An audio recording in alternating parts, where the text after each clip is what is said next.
Now what? After the temporary 60-day agreement between the US and Iran, especially with the deal still not signed until Friday, and G7 leaders meeting later this week in France, the big question remains about whether the two sides will actually stick to it.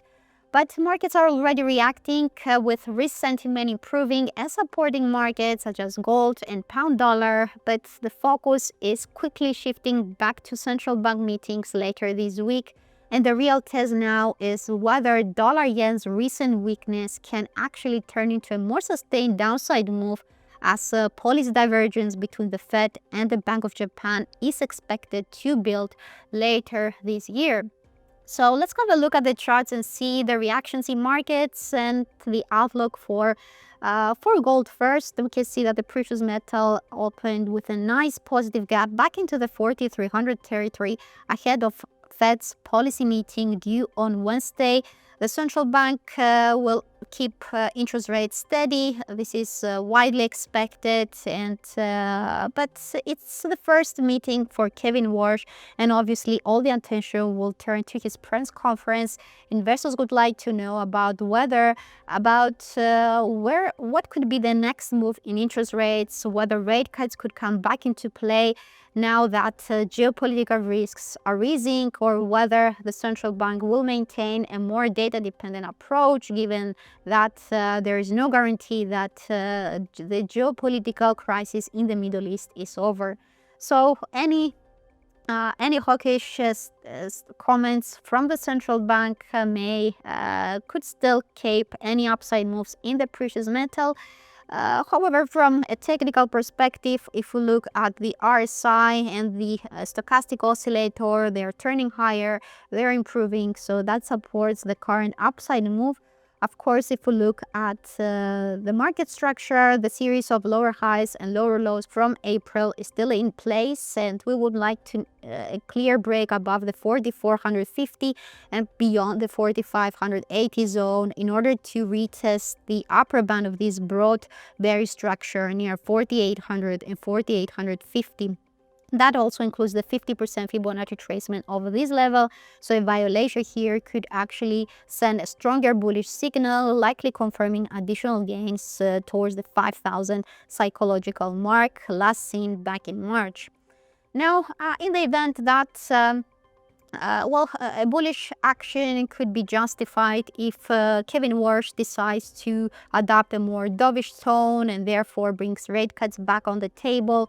On the other hand, if he uses a more data-dependent approach if he tries to protect his credibility by retaining a wait-and-see mode, then perhaps the precious metal could face some downside pressures. So in this case, if we fail to hold above 4,220, then all the attention will turn back to the 3,930 and 4,000 territory. Of course, an escalation in tensions or a violation of the current peace deal could be another headache for the precious metal, in which case, if geopolitical tensions return, if we have more attacks in Lebanon, then we may see more downside moves here, and in the extreme case, the price could even head towards the lower band of this bear structure and closer to the 3,670 region.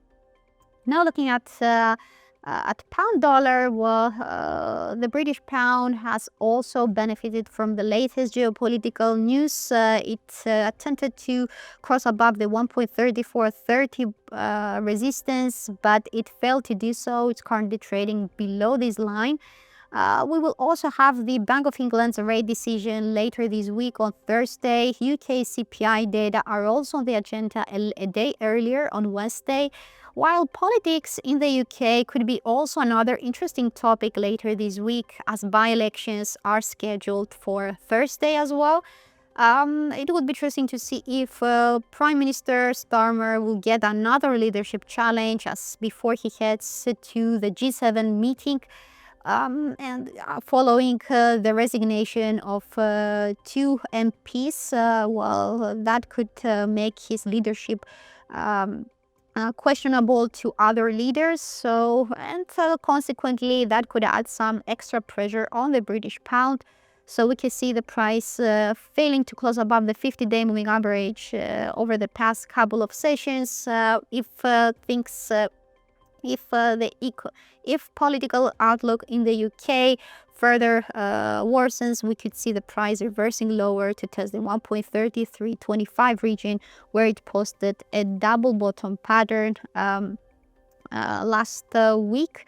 Well, if the decline continues from here, then the 1.32 and 1.3235 region could come next into view. Now about the central bank's rate decision. Well, policymakers are expected to keep interest rates steady with a bold structure of 7 policymakers preferring steady interest rates. Well, that's compared to 8 to 1 vote reached previously. Of course, well, rate hikes, the central bank may avoid calling for any rate hikes for the time being, especially after the monthly contraction in recent GDP data. And according to futures markets, there is only one rate hike priced in for the year ahead, which could easily, the odds for that case could easily change after this week's policy meeting.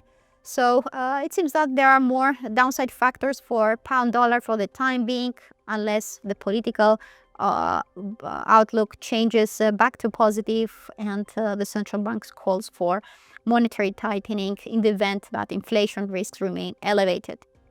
Now, in this case, if the price manages to cross the 1.3430 region, it could retest the 1.3480 and 1.35 zone, and beyond that, the 1.36 could come next into view.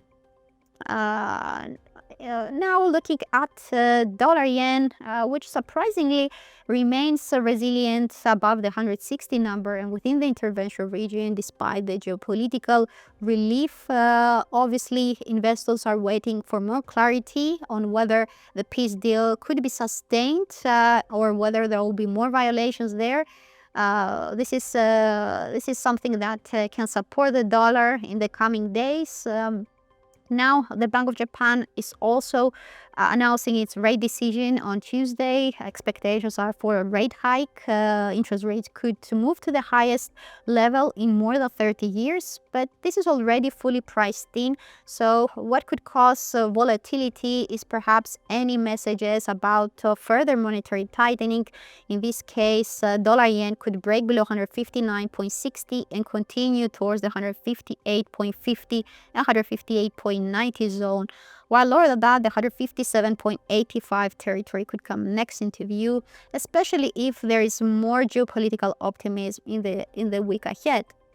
Now, on the upside, if geopolitical uncertainty remains in play and the Bank of Japan refrains from calling for additional rate hikes, the price could retest the 160.60, 160.80 key resistance, which the price failed to cross 3 times already since March. If that area proves easy to break this time, the focus will turn to the 161.37, a former barrier, and then up to the 162 level.